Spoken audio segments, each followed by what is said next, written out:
We are back with our third installment of the critically acclaimed WIMIUL Game of the Week. Our Week 3 matchup pits Boyz II Men, led by Sean Burt Brooks, up against Hanson and Kyle Chipotle Parker. I'm joined in the booth by the great Yazzie B. What's up, Yaz? Started from the bottom, now I'm here. These guys, still at the bottom. We got Hanson pulling in dark, Boyz II Men in white. Kyle Parker's going to open the scoring to a streaking Mark Matawe. We're going up through the quad. Bring your green hat. That's my boy Mark Matawe with the pull right there. And Jamal Winston gonna throw the dump pass and a drop by Jessic Grant. Scott Warwick lets him know about it and then beats him to the pin for his only score of the game. Mark Weeb's going to hit Sean Feynman for the easy score. Jamal Winston paid big bucks for the front row seats. We got Boyz II Men playing some lockdown D right here. And Mark Matawe forced to throw the turnover. And Sean Feynman gonna put up the huck now. And Jackson Fisher's gonna get up with the ridiculous swat. Next, Fisher's going to strike on the offensive end as Parker finds him in the end zone. Danny Waldman doing his best Sean Udo impression on the play. Mark Matawe again with a disc and a dirty break right there. Let's take another look. Tate Malagas with the easy score. Boyz II Men's going to answer as Boreski hits Brooks, who's going to hit Boreski up line.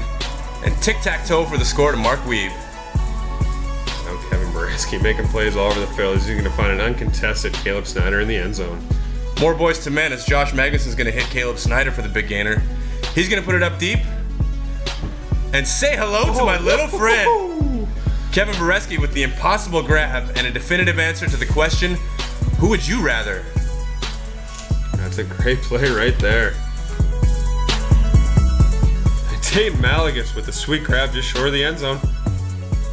He's going to eventually find Kyle Parker with this sweet cut for the score.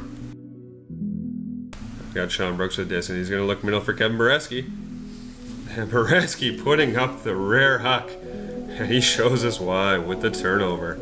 Hey Kev, stick to laying out, bud. And Boreski's going to do just that on the next play, narrowly missing the block on this swing. And how about that fundamental pancake catch by Kyle Parker? A little hot potato between the Hanson handlers before Parker reaches back into his toolbox of fundamentals. And Ladyman is out. Out? In? Let's take another look. Too close to call. We're going to go back to thrower on this one. And ladies and gentlemen, let's give it up for spirit of the game as Kyle Parker flips to Matt Ladyman for the score. We got Caleb Snyder on the sideline. And like a streaking bullet, Kevin Boreski up the line for the score. And Chris Graham not going to look for an open chest at Grant. Another drop. He shows us that he hasn't been drinking tonight. Josh Magnuson's going to make him pay with this gangster huck to Sean Feynman. Not to be outdone, Mark Matawe with the backhand dart at the line to Jamal Winston. On the next play, Magnuson hits Brooks on the swing, who looks to Boreski on the around, and he's not in, and we can tell who's picking the highlight package. And of course, Kevin Boreski again with a disc. And this time he's actually going to make a play as he throws up to Josh Magnuson for the score. Crunch time now, 9-all, as Jamal Winston puts up the crafty backhand score to Dayton Malagas. And Boyz II Men looking to answer. Scott Warwick on the sideline. He's going to look for Sean Brooks.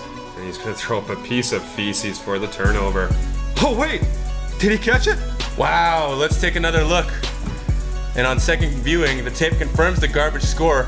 Dirtier than Sean Brooks at Folk Fest. Wow, that's dirty. Now Kyle Parker.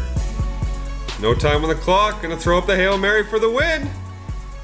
And instead, he hits his turnover quota for the day. On 10:45 means Boyz II Men and Hanson deadlocked at 10. For Yazzie B, I'm Jones, saying see you next week for Week 4 action. I'm rich, biatch.